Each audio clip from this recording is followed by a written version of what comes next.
భగవద్గీత మొదటి అధ్యాయం అర్జున విషాద యోగం.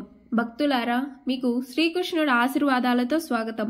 ఈ వీడియో చూడండి, మీ బాధలు తొలగిపోతాయి. లైక్ చేయండి, సబ్స్క్రైబ్ మర్చిపోకండి. భగవద్గీత అనేది మనిషిని జీవితంలో సరైన మార్గాన్ని చూపే ఒకే ఒక గొప్ప గ్రంథం. ఈ గీత జీవితంలో ధర్మం, కర్మ, ప్రేమ అనే పాఠ్యాలను నేర్పుతుంది.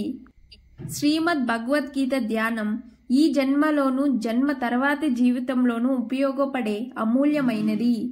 గీత అనేది సంపూర్ణ జీవన దర్శనం. దీన్ని అనుసరించే వ్యక్తి ఎల్లప్పుడూ ఉత్తమమైన వాడవుతాడు. భగవద్గీతలో మొత్తం 18 అధ్యాయాలు, 700 శ్లోకాలు ఉన్నాయి. అందరికీ వీటిని చదవడం కొంచెం కష్టమే. అందుకే ఈరోజు శ్రీమద్ భగవద్గీత యొక్క మొదటి అధ్యాయం గురించి మాట్లాడబోతున్నాం. భగవద్గీత మొదటి అధ్యాయం అర్జున విషాద యోగం. కురుక్షేత్ర మహాయుద్ధం ప్రారంభం కావడానికి సిద్ధమవుతుంది.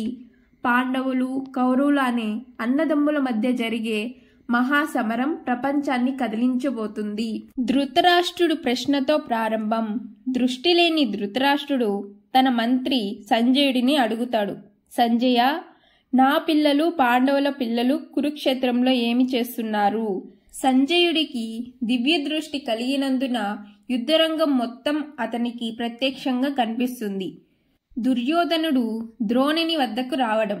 సైన్యం అమరికను చూసిన దుర్యోధనుడు కొంత సమయం ఉద్రిక్తతకి లోనవుతాడు. వెంటనే తన గురువు ద్రోణుడి వద్దకు వెళ్లి పాండవుల పక్షాన ఉన్న శూరవీరుల గురించి ప్రస్తావిస్తాడు. తన పక్షాన ఉన్న మహావీరులకు కూడా గర్వంగా చెబుతారు.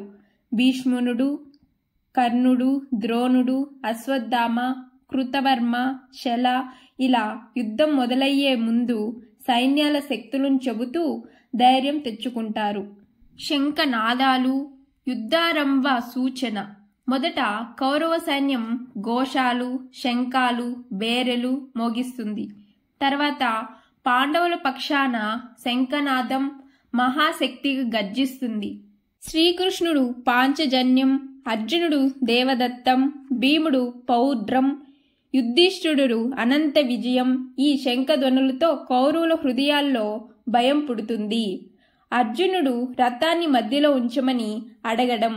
అర్జునుడు కృష్ణుడితో ఇలా అంటాడు. కృష్ణ, నా రథాన్ని 2 సైన్యాల మధ్య నిలుపు. నేను ఎవరితో యుద్ధం చేయాలో తెలుసుకోవాలి. కృష్ణుడు ధర్మరథాన్ని ముందుకు తీసుకెళ్లి 2 సైన్యాల మధ్యలో నిలుపుతాడు. బంధువులను చూసిన అర్జునుడు కుంగిపోవడం. అర్జునుడు ముందు చూసినప్పుడు అతని హృదయం విషాదంతో నిండిపోతుంది. అతనికి దృష్టికి కనిపించిన వారు తన తాత భీష్మునుడు, గురువు ద్రోణుడు, అన్నదమ్ములు, బంధువులు, మామలు, మిత్రువులు వీళ్ళందరితో యుద్ధం చేయాలని ఆలోచించగానే అర్జునుడి చేతులు వణికిపోతాయి. అతడు కృష్ణుడితో ఇలా చెబుతాడు. నా ధనస్సు గాంధీవం చేతిలో నుండి జారిపోతుంది. వీళ్లను చంపడం వల్ల నాకు రాజ్యం ఎందుకు?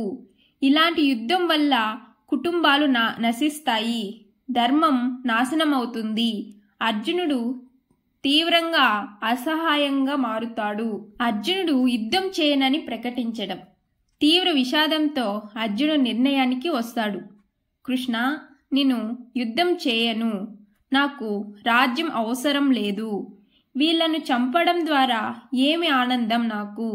అతను గాంధీవాన్ని క్రింద పెట్టి విచారంతో రథంలో కూర్చుంటాడు. ఇక్కడే గీత ప్రారంభమవుతుంది.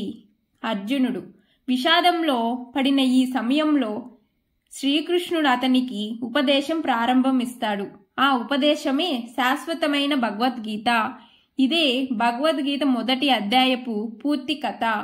ఈ వీడియో మీకు నచ్చినట్లయితే లైక్ చేసి సబ్స్క్రైబ్ చేసుకోండి. హరే కృష్ణ కృష్ణ కృష్ణ హరే హరే, హరే రామ రామ రామ హరే హరే.